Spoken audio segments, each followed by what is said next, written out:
હું છું એડવોકેટ હિમાંશુ મકવાણા. મિત્રો, તમે અમારી ચેનલની અંદર નવા હો તો ચેનલ સબસ્ક્રાઇબ કરશો, જેથી કરીને કાયદાને લગતા અવનવા વિડીયો આપ સુધી પહોંચી રહે.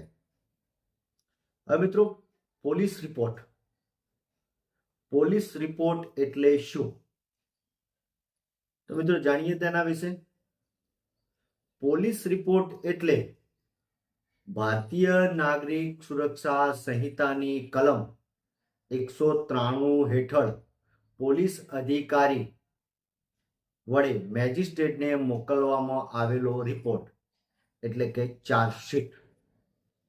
જ્યારે પોલીસ અધિકારી અન્વેષણ બાદ એટલે કે તપાસ કર્યા બાદ રિપોર્ટ રજૂ કરે અને એ કેસના સંપૂર્ણ અન્વેષણ બાદ જો પોલીસ અધિકારી ગુનો બનતો નથી તેવો અભિપ્રાય રજૂ કરે તો તેવા રિપોર્ટને આખરી રિપોર્ટ તરીકે ઓળખવામાં આવે છે.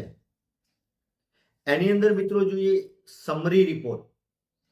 એક એ સમરી રિપોર્ટ ફરિયાદમાં જણાવ્યા મુજબના પુરાવા તપાસ દરમિયાન મળી આવે પણ આરોપી ન મળી આવે ત્યારે વર્ગ એ સમરી ભરવામાં આવે છે.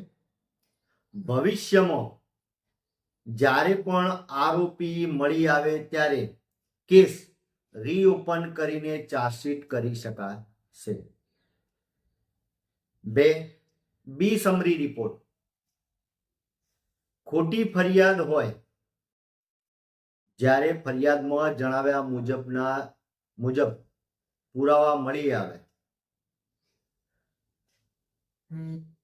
બી સમરી વિથ પ્રોસિક્યુશન જ્યારે કોઈને હેરાન કરવાના ઈરાદે દ્વેષપૂર્વક ખોટી ફરિયાદ કરેલ હોય તો ફરિયાદીને શિક્ષા કરવી તેવો રિપોર્ટ.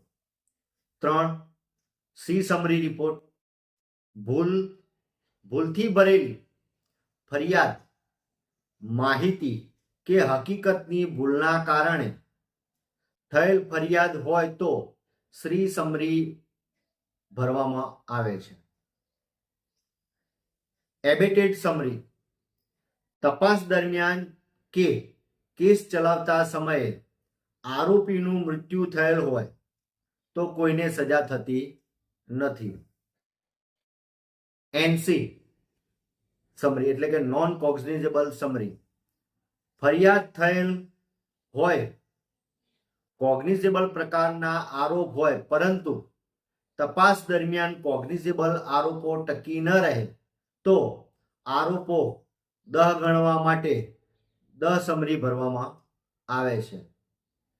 રિફ્યુઝ સમરી નાની કે નજીવી રકમની ઓળખી ન શકાય તેવી વસ્તુ હોય અને તપાસમાં સરકારી નાણાંનો દુરુપયોગ થાય તેમ હોય તો તપાસ કરવા પાત્ર નથી એવો રિપોર્ટ પોલીસ કોર્ટ સમક્ષ મોકલી આપશે.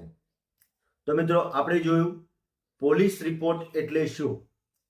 એની અંદર A summary report, B summary report, B summary with prosecution report, C summary report, abated summary report અને એનસી સમરી રિપોર્ટ.